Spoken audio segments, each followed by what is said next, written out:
There's a lot that's been going on, James. So what's new at the IoT, the xIoT news desk? Yeah, well, I spent a lot of time this week trying to think of, some of the different topics and things I wanted to cover when I was researching what's going on in the wonderful world of XIoT. But I kept coming back to obviously the biggest piece of news in the news cycle in the cybersecurity world and IT world in general, and that's the CrowdStrike outage, right? So CrowdStrike is in the news this past week because of an outage that's impacted millions of people worldwide, myself included. And everyone's heard of the impact, and a lot of people are obviously quick to blame CrowdStrike for this, and rightfully so. But I think I'm seeing a little bit of that blame start shifting towards Microsoft. So I wanted to spend just a moment here today, real quick, and just kind of provide my take on what happened here and why I think trying to shift some of this or trying to lump Microsoft into this problem is actually a bad thing. And I think it's a little misleading in a sense. And I think CrowdStrike should shoulder all of this blame. But the root cause here of this, we've kind of heard here and there bits and pieces, was obviously a piece of code in the CrowdStrike Falcon engine. And the Falcon engine would cause an issue with a specific file. And unfortunately, that file is in the kernel of the Windows operating system. And so when that outage took place, millions of, and I think that the count right now is 8.5 million systems worldwide were impacted and then went into a blue screen loop, right? Blue screen of death. And so where it gets complicated, though, is that, the people keep associating this issue and saying that, hey, this is a Microsoft thing as well, because it's a, blah, blah, blah. It's a blue screen of death issue, so they should shoulder the blame. First of all, CrowdStrike has actually caused similar issues already in the past couple of months. They didn't quite hit the news cycle because the impact wasn't nearly as substantial as what it was with the Windows outage here. But there were several versions of Linux that the CrowdStrike engine had actually caused the same issue with over the past, I think, 3 or 4 months. So this isn't something that was a one-off anomaly for CrowdStrike. So this is actually something that's now been kind of a recurring theme for them. And why that is, we don't know. But the idea here with Windows and why I think people are shifting some of this blame into Microsoft is because the underlying problem with this technology is that CrowdStrike has kernel level access to the operating system. That is something that inherently comes with a lot of risk.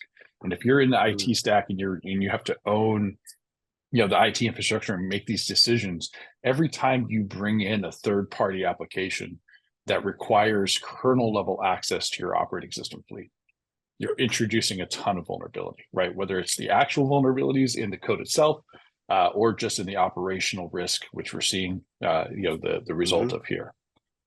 And so I don't think Microsoft shouldering this blame is really a genuine thing. And the reason why I'm saying that, and I'm seeing a lot of it in the news right now, is because for the last 5 to 7 years or so, Microsoft has been trying to shift that concept of allowing third parties with kernel access to their platform and shifting that into an API level access where they're going to act and kind of create a gateway or an intermediary between the third party application and the kernel.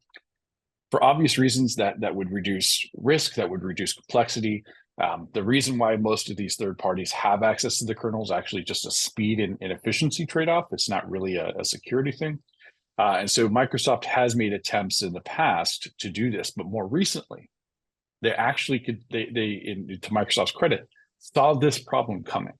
They could see that the issue of the risk around a third party having kernel access was pretty significant. So for a while, they had been developing an actual API specifically targeted towards third-party security vendors.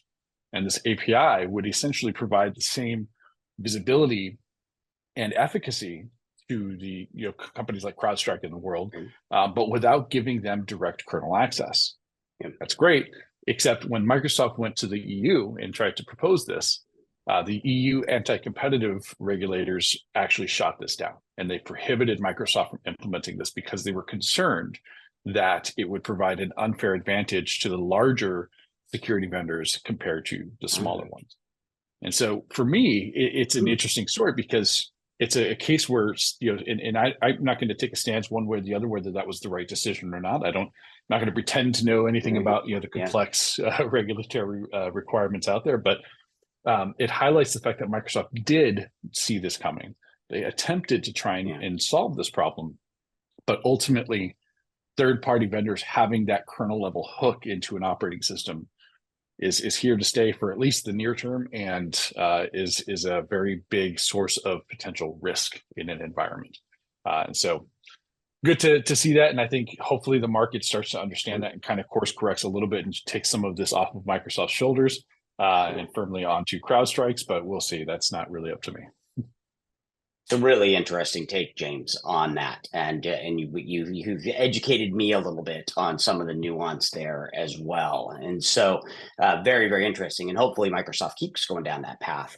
And what kind of thinks to me, kind of in our realm too, is can you imagine with the highly tuned OT devices that are out there, if somebody was getting kernel level access to things in firmware to put security tools on that, how disruptive that could be. And I think one of the reasons why, one, there's never really been a good play in being able to create an external security agent for O2 devices, right? Yeah, exactly that. The risk, it's funny because as an industry, we understand the risk of putting a third-party agent on a device. We would see that and say, well, that's bad, right? We don't want to do that. Even if it were technically feasible. It's such a huge source of risk. Yet we do that all the time on the IT side of the house. It's such a weird dichotomy between those two things.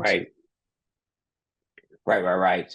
Well, very cool. It's going to be an interesting story seeing how this goes and how it impacts the industry, our overall industry over the next couple of months. So really cool. Thank you very much. Yeah, lots going on.